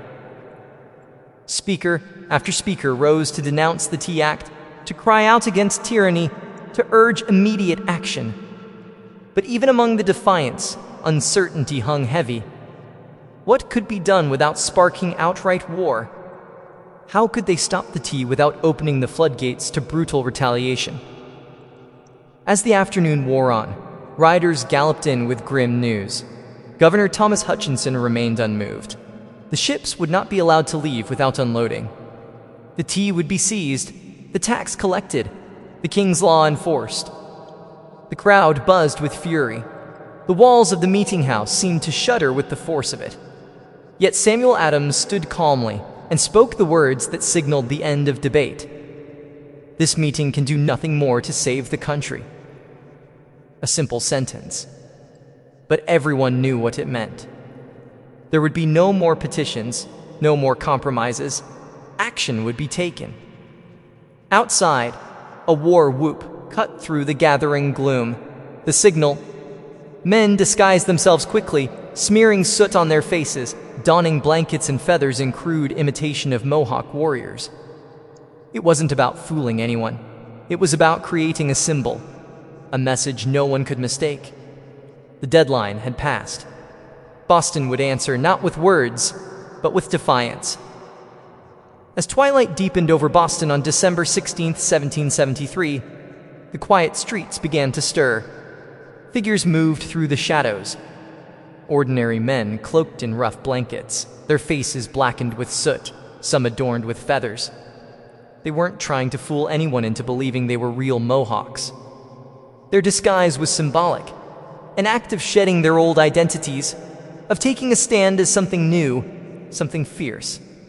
By the dozens, they made their way to Griffin's Wharf, where the 3 tea ships, the Dartmouth, the Eleanor, and the Beaver, lay anchored. The harbor water churned cold and dark beneath them, thick with the sharp bite of winter air. There was no shouting, no drunken chaos. This was not a riot. It was a mission, carried out with calm, ruthless precision. Armed with hatchets and clubs, the disguised colonists swarmed the ships, overwhelming the few crew members still aboard. No harm came to the sailors. They were pushed aside, watched in silence as the operation began. Men split open the wooden chests with practiced blows, the fragrant smell of fresh tea spilling into the cold night air.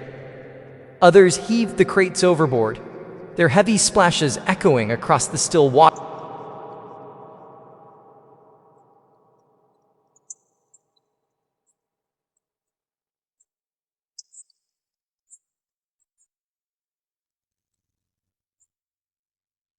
Silent, awed. British guards stationed nearby made no move to intervene. Whether from confusion, sympathy, or fear of escalating violence remains unclear. Some accounts suggest that even among British loyalists there was an understanding. Something had shifted, and there would be no stopping it tonight. The discipline was extraordinary. No cargo was stolen. No one raided the ships for valuables. Only the tea, the hated symbol of British oppression, was targeted. In a town where hunger and hardship were daily realities, the men could have easily turned the protest into an excuse for looting. They did not. When it was over, the harbor resembled a great, swirling cauldron, filled with torn chests and soaking tea leaves. The smell of the sea mixed with the sharp tang of smashed tea, filling the night air with a strange, bittersweet scent. The work was done. Silently, the men disappeared into the night, vanishing into the alleys and back streets of Boston. They left behind no names, no leaders, no claims to fame, only the unmistakable mark of revolution. As the last broken crates bobbed in the dark water, Boston stood still, almost holding its breath. The Boston Tea Party wasn't a riot, a brawl, or a drunken spectacle. It was something far rarer, an act of cold, deliberate defiance carried out under the cloak of night. The harbor was transformed into a giant, swirling teapot. Thousands of pounds of East India Company tea floated in great mats on the water, staining it black. Some colonists, curious and rebellious, scooped handfuls of soaked leaves from the harbor, only to be chastised by the Sons of Liberty patrolling the docks. Nothing was to be salvaged. No one would profit from this night's work. This was principle, pure and simple.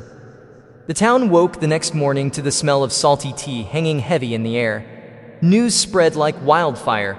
Word of mouth, letters, broadsheets. By midday, everyone from apprentices to merchants knew what had happened, and opinions split fast. Among patriots, there was pride, a fierce, swelling pride that ordinary men had stood up to the mightiest empire in the world and struck a blow for liberty. Among loyalists and moderates, there was horror. To them, the destruction of property was reckless, dangerous. Had the colonies crossed a line they couldn't walk back from? Governor Thomas Hutchinson raged in his mansion, furious not only at the destruction but at the message it sent. If the king's authority could be defied so brazenly in Boston, where else might rebellion spark? British officials were stunned. They had expected protests, boycotts, maybe another riot like those that had broken out over the Stamp Act. They hadn't expected organized, disciplined revolutionaries to calmly destroy tens of thousands of pounds of royal property without so much as breaking a window. The ship's captains, the Dartmouth, the Eleanor, the Beaver, could only watch helplessly as their cargo disappeared beneath the waves. In the official ledgers, the night's loss would be tallied at over 10,000 British pounds, a fortune. But the real loss wasn't measured in pounds sterling or ruined tea. It was measured in trust, in loyalty, in the fragile illusion that Britain still ruled her colonies with consent. The night the tea sank, something deeper rose to the surface, a shared, undeniable truth. The age of peaceful protest was ending. A reckoning was coming, and Boston was ready. When word of the Boston Tea Party crossed the Atlantic and reached London, the reaction was swift and furious. To British officials, it was not simply a protest, it was rebellion, an open, mocking challenge to royal authority that could not be ignored. King George III, upon hearing the news, was said to have grown cold with anger. Parliament, already frustrated by years of colonial disobedience, exploded in outrage. They demanded punishment, not just for the city of Boston, but as a warning to all the American colonies. The result was a series of laws so harsh they were quickly nicknamed the Intolerable Acts in America. The first blow came swiftly, the Boston Port Act. In one brutal stroke, Parliament ordered the closure of Boston's bustling harbor, the economic lifeline of the city, until the destroyed tea was paid for and order restored. Ships could no longer enter or leave. Trade vanished. Goods and supplies dried up. Boston, once vibrant and noisy, grew quiet, its docks eerily still. But the punishment didn't stop there. The Massachusetts Government Act stripped the colony of its self-governing rights, placing it firmly under the king's appointed officials. The Administration of Justice Act allowed royal officials accused of crimes to be tried back in Britain, a clear message that British authorities were untouchable. And to make sure the colony's new force was an option, British soldiers were quartered throughout Boston, living among the very citizens they were meant to subdue. The message was clear. Rebellion would be crushed. Liberty was a luxury the crown would no longer tolerate. But Parliament's heavy hand had an unintended effect. Instead of frightening the other colonies into submission, it outraged them. News of Boston's suffering, of its port closed, its people starving under martial law, stirred deep sympathy and righteous anger throughout America. Wagon loads of food and supplies poured into Boston from neighboring colonies. Letters of support, pledges of unity, and secret meetings began to weave the once fragmented colonies closer together. What had once been a Massachusetts problem was rapidly becoming an American one. In punishing Boston, Britain had hoped to make an example of them. Instead, they made Boston a symbol, a rallying cry for resistance. The flames of revolution, once flickering in isolated pockets, now began to blaze from colony to colony, and there would be no easy extinguishing them. The punishment of Boston sent shockwaves far beyond the rocky shores of Massachusetts. Across the 13 colonies, outrage turned into something far more dangerous for Britain: unity. For years, the colonies had acted like distant cousins, bickering and competing, separated by geography, religion, and trade rivalries. But when Parliament slammed Boston's harbor shut and stripped Massachusetts of its self-governance, Americans across the continent realized if it could happen to Boston, it could happen to anyone. From Virginia to Pennsylvania, South Carolina to New Hampshire, the response was swift. Colonists sent wagons full of food, supplies, and letters of solidarity to the suffering people of Boston. Town meetings buzzed with anger. Newspaper printers worked day and night to spread the news. The fight was no longer Boston's alone. It was everyone's. And so, in September 1774, something unprecedented happened. The First Continental Congress convened in Philadelphia. For the first time, representatives from 12 of the 13 colonies gathered under one roof to discuss a unified response. Men like George Washington, Patrick Henry, John Adams, and Samuel Adams, once merely regional figures, now stood together as architects of a movement that was growing larger by the day. Their goal, at least officially, was not yet full independence. Most still hoped for reconciliation, for a return to the old relationship of mutual respect under the British Crown. But beneath the polite debates and carefully worded petitions, a deeper understanding was taking root. The colonies could no longer afford to stand separately. At the Congress, they agreed to a sweeping boycott of British goods. They pledged mutual support in the face of further British aggression, and they made it clear any attack on one colony would be considered an attack on all. In taverns and meeting houses across the continent, ordinary people began using words that had once been whispered only in private: unity, resistance, liberty. In bringing the hammer down on Boston, Britain had imagined it would crush rebellion. Instead, it had welded the colonies together into something far more dangerous: a people who, despite their differences, were beginning to think of themselves not as scattered provinces, but as Americans. The winds of revolution were no longer just stirring. They were gathering into a storm, and it was too late for Britain to stop it. The night that he sank into Boston Harbor, it wasn't just crates that were destroyed.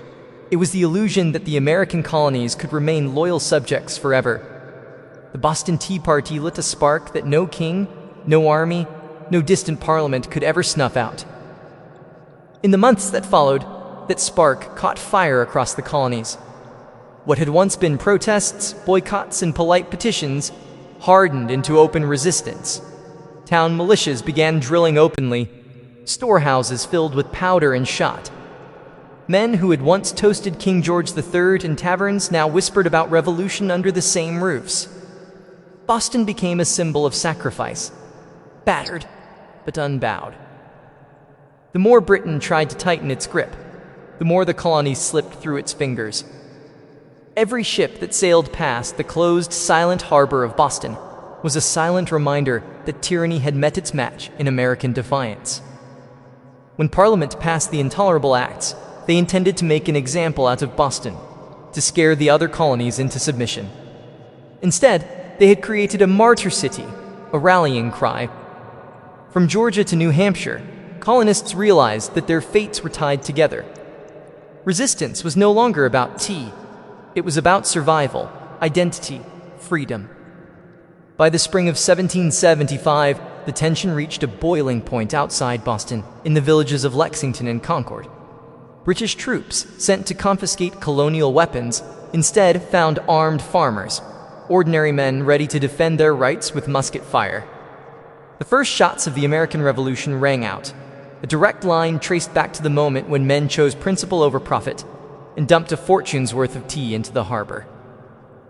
The Boston Tea Party showed the world that revolution doesn't always announce itself with trumpets and banners.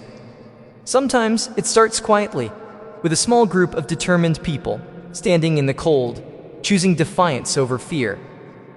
In dumping the tea, the colonists weren't just rejecting a tax. They were rejecting an empire. And though the road ahead would be bloody, bitter, and uncertain, one thing had become clear that night in Boston Harbor. The American colonies were no longer loyal subjects. They were something new, something dangerous. They were revolutionaries, and they were just getting started. Before the towering pyramids of Giza, before Mesopotamian cities buzzed with life, before Stonehenge stood against the sky, there was Corral. Hidden away in the dry valleys of coastal Peru, Corral rose in silent majesty nearly 5,000 years ago, then faded into near-complete oblivion, swallowed by sands and forgotten by history. For centuries, the world did not even know it existed. The Super Valley, where Corral once thrived, seems at first glance an unlikely place for civilization to bloom. The landscape is parched, barren, the river little more than a thin silver thread winding through rocks and dust. To most eyes, it looked inhospitable, a place abandoned by life. Yet it was here, amid the desolation, that one of humanity's earliest great cities took shape. Corral wasn't just a collection of scattered huts or a temporary trading post. It was a planned city, sprawling over 150 acres, filled with pyramids, plazas, residential quarters, and ceremonial spaces. It had scale, purpose, and vision, a complex society blossoming centuries before the Egyptians began stacking stones into pyramids of their own. The people of Corral achieved this without the wheel, without written language, without metal tools. They built massive structures from stone and earth with nothing but ingenuity, communal effort, and the raw power of human will. Yet for thousands of years, Corral's existence remained a secret. Even when travelers stumbled across the strange weathered mounds scattered across the valley, they mistook them for natural formations, mere hills sculptured by the desert winds. No one imagined that beneath the sand lay one of the oldest cities in the world, predating even the civilizations that history books had crowned as the firsts. It wasn't until the late 20th century that archaeologists, led by Ruth Shady, uncovered the truth. What they found buried in the dust of time would rewrite the story of the Americas and force the world to reconsider what it thought it knew about the birth of civilization itself. Corral had risen, flourished, and fallen in total anonymity. Now, after millennia of silence, its stones are speaking again, whispering of a peaceful, intelligent people who built a world of complexity and wonder in a land where life itself seemed impossible. And this was only the beginning of their story. At first glance, the Supi Valley looks like a place where life should struggle to exist. Harsh winds sweep across endless stretches of sand and stone. The sun beats down mercilessly, drying out the earth, baking the landscape into cracked, brittle sheets. Water is scarce, the river a meandering thread fighting for survival. To the untrained eye, it is a wasteland, barren, empty, forgotten by the gods. But the people of Corral saw something different. They did not see a desert to be feared. They saw a canvas to be shaped. They recognized the river, however modest, as the lifeblood of possibility. And so, with patience, ingenuity, and sheer determination, they turned this unforgiving place into a thriving oasis of life and culture. Their first victory was agriculture. They learned to tame the river's seasonal floods, building simple but brilliant irrigation systems that channeled water across the valley floor. Where others saw sand and dust, they coaxed green shoots of hope, cotton, beans, squash, guava, sweet potatoes. Cotton, in particular, became their treasure. It was spun into fishing nets and textiles, fueling trade with coastal villages and creating bonds that stretched far beyond their desert home. But growing crops was only part of their mastery. The people of Corral understood that survival in the desert required balance. They worked with nature, not against it. They built their homes and plazas from stone and earth, designed to withstand both scorching heat and the rare, punishing rains that occasionally swept through the valley. They studied the stars and seasons, planning their harvests with the precision of master astronomers. Trade became the veins and arteries of Corral's economy. Dried fish, cotton, fruits, and handmade goods flowed up and down the coast. In exchange, Corral received exotic goods, colorful shells from the Pacific, rare stones from the Andes, ideas from distant peoples. They were not isolated, they were connected. In a land where survival seemed impossible, Corral thrived through intelligence, innovation, and community. They didn't conquer the desert with brute force. They partnered with it, learning its rhythms, respecting its power, building a society that was not just functional. It was extraordinary. Against the odds, Corral blossomed into a beacon of civilization. And it was only beginning to rise. Rising out of the desert like ancient guardians, the pyramids of Corral defy everything we thought we knew about early civilization in the Americas. These were not small, crude structures built by primitive hands. They were massive, deliberate works of architecture, created by a people with vision, organization, and ambition. The centerpiece of the city was the Pyramid Mare, the largest of Corral's monumental structures. It stretched more than 450 feet in length and towered nearly 60 feet above the desert floor, a feat of engineering on par with the early wonders of the ancient world. Built from stone, mud, and woven reed bags filled with rocks, the pyramid was designed not just to endure the harsh climate, but to withstand the punishing earthquakes that occasionally rattled the region. And endure it did, standing silent against wind and time for nearly 5 millennia. But the pyramids of Corral were not tombs. Unlike the massive burial complexes of Egypt, Corral's pyramids served a different purpose. They were centers of ceremony, power, and public life. Temples and gathering spaces crowned their summits, accessible by broad, elegant staircases. Fires once burned atop these platforms, and rituals were held beneath the endless Peruvian sky. At the foot of the pyramids, vast plazas opened up, sunken and circular, inviting thousands to gather for religious ceremonies, political meetings, and communal celebrations. The very design of Corral's cityscape suggested a society that prized community and order, a people deeply connected to one another and to the cosmos. Around the pyramids, smaller residential complexes fanned out, likely home to priests, administrators, artisans, and farmers. The pyramids themselves seem to have been strategically placed, aligned with celestial events, sunrises, solstices, the cycles of the stars.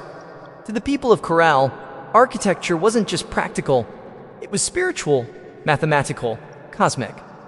Walking among the weathered stones today, it's almost impossible not to feel a strange sense of awe.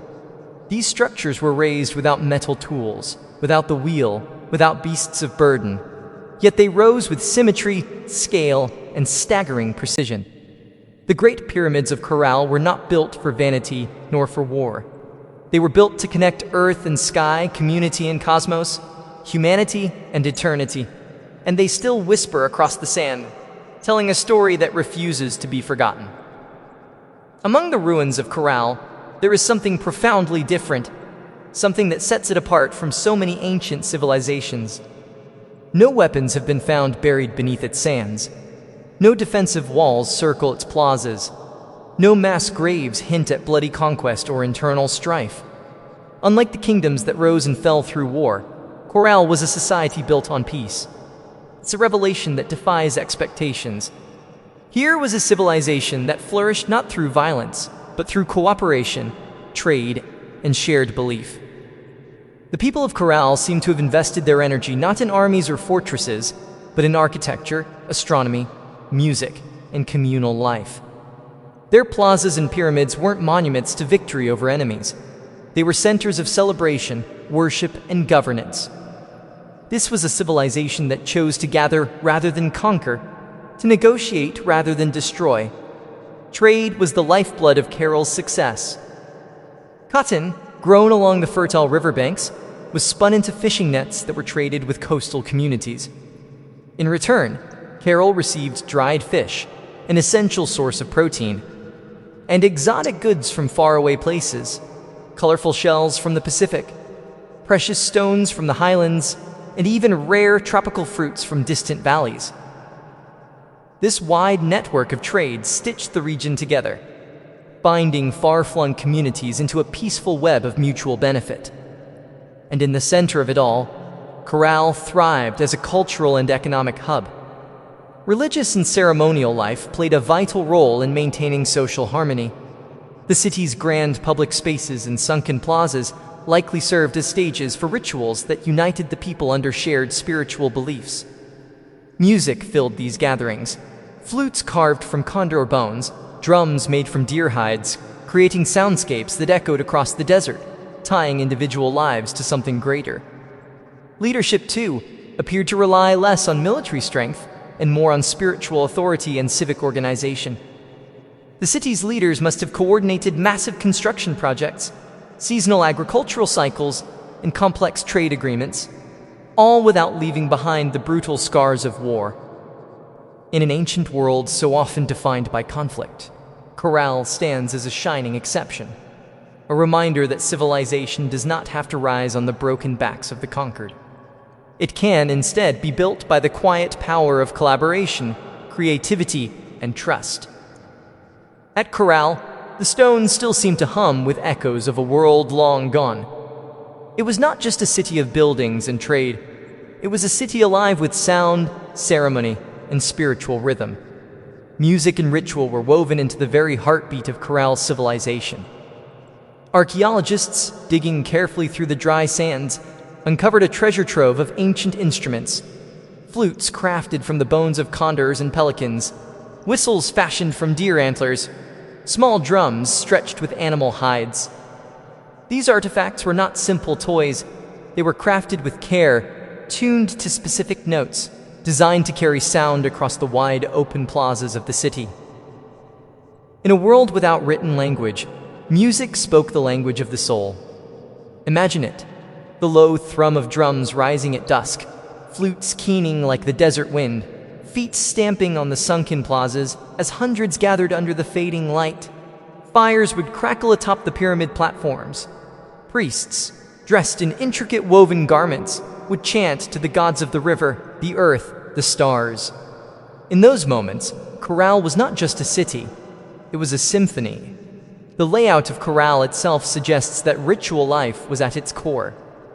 The grand plazas were not mere open spaces.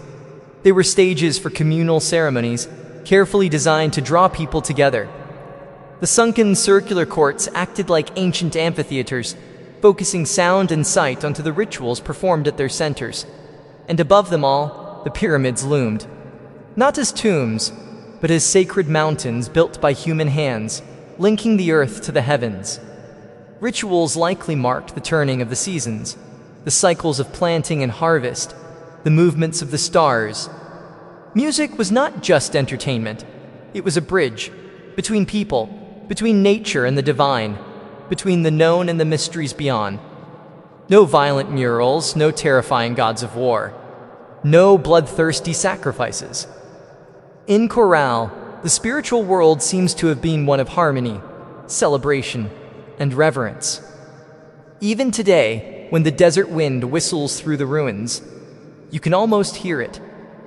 The faint strains of ancient music, the forgotten songs of a people who found beauty, meaning, and connection in the heart of the harsh, endless sands. Carroll wasn't just a place of music, trade, and ritual. It was a marvel of engineering, a testament to human ingenuity in one of the harshest landscapes on Earth. Without metal tools, without the wheel, Without draft animals, the people of Corral shaped a city of stone and earth that has endured nearly 5,000 years. Their achievements were astonishing. Massive pyramids rose from the desert floor, constructed not with small, fragile bricks, but with enormous stones carried across the dry valley. Workers transported rocks using reed bags, ingenious baskets strong enough to bear heavy loads, woven from the very plants that grew along the riverbanks. Layer upon layer, they built with care, stacking stone and filling the interiors with rubble to create structures that could withstand not only time, but nature's fury. And they understood nature well.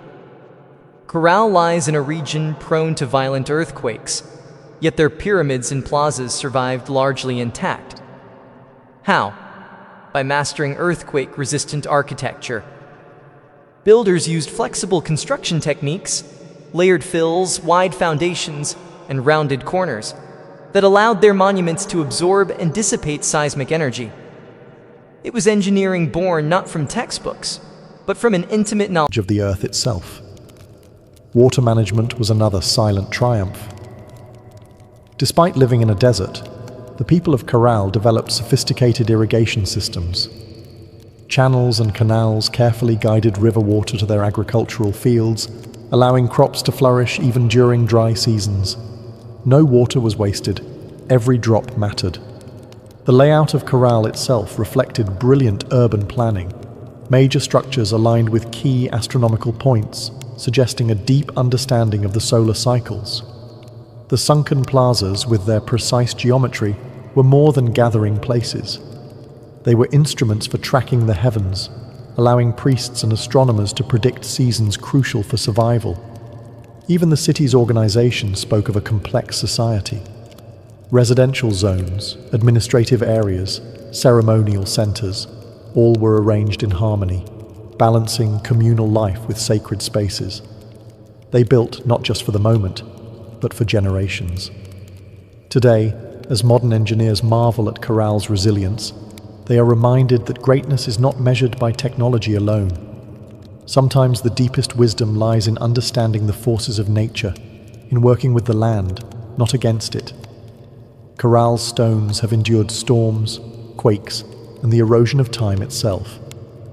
They stand as a silent testament to a civilization that engineered their dreams into the desert sands. For centuries, the city of Corral flourished, a beacon of peace, music, trade, and architectural mastery in the desert sands. And then, quietly, almost without a trace, it was abandoned. No fires marked its fall, no signs of conquest scar its walls, no mass graves or shattered monuments tell a story of sudden disaster.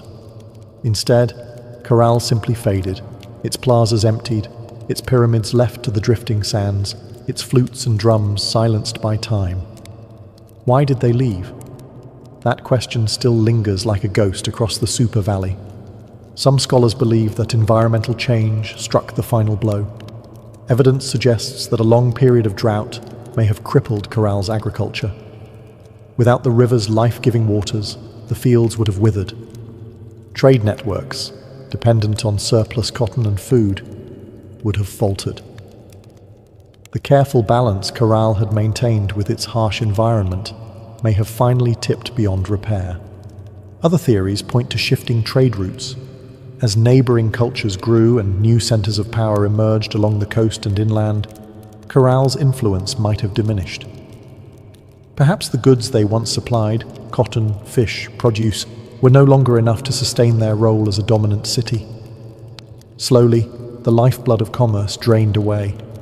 Still others whisper of internal decline. Without written records, we can only imagine political struggles, religious upheaval, or simple exhaustion after centuries of growth. Even peaceful societies can fracture under pressure when survival becomes uncertain. Whatever the cause, the departure seems to have been gradual, not sudden. Families likely drifted away one by one, seeking more fertile valleys, stronger rivers, new beginnings.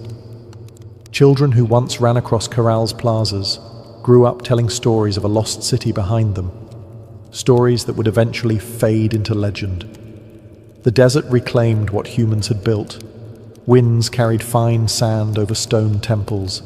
Flutes lay buried beneath shifting dunes. What had once been a humming, vibrant civilization became a field of silent, sleeping mounds. For nearly 4,000 years, Corral remained hidden, a whisper beneath the sands, waiting. Today, as archaeologists carefully uncover its stones, the question still burns.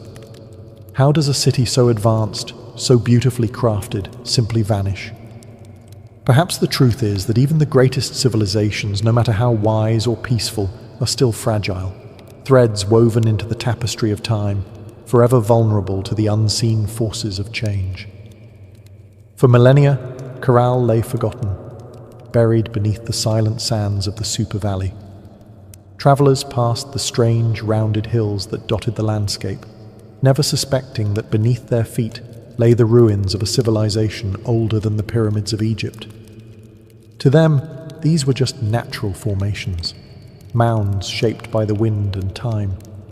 It wasn't until the late 20th century that the world would finally hear Corral's voice again. In the 1990s, Peruvian archaeologist Ruth Shady led a team into the Soup Valley, driven by curiosity and a growing sense that these hills might hold secrets no one had yet uncovered. What they found would rewrite the story of human civilization in the Americas. Layer by painstaking layer, the sand was brushed away. Beneath it emerged walls of carefully cut stone, grand staircases, sunken plazas, pyramids, a city far older than anyone could have imagined. Radiocarbon dating confirmed the unbelievable. Corral was over 4,600 years old, thriving at the same time as the earliest civilizations in Mesopotamia and Egypt. It was a discovery that shook the foundations of archaeology. Before Corral, scholars believed that civilization in the Americas developed much later, shadowed by the great empires of the Old World. Corral changed everything. It proved that the Americas had birthed monumental architecture, complex urban life, and social organization independently, long before the rise of the Incas or the Maya. Ruth Shady and her team found not just stone and rubble, but the remnants of life: musical instruments, fishing nets, textiles, quipu, ancient knot records, and even offerings made to the gods. Each artifact told a story of a people who had built a society with vision, intelligence, and profound creativity. Corral's rediscovery was more than an academic triumph. It was a resurrection. A civilization that had slept beneath the desert for thousands of years now stood revealed under the open sky once more, its plazas kissed by the same winds that had once carried the sounds of flutes and the laughter of children. Today, Corral is recognized as a UNESCO World Heritage Site, a fragile, priceless link to humanity's earliest dreams of building, belonging, and believing. The sands had hidden Corral well, but in the end, the stones endured, waiting for someone to listen, to see, to remember. Corral stands today as a silent giant, a reminder that civilization's roots stretch far deeper than we once believed. Among its pyramids and plazas, the ancient stones whisper a story that reshapes our understanding of humanity's journey, a story not of conquest and bloodshed, but of harmony, ingenuity, and hope.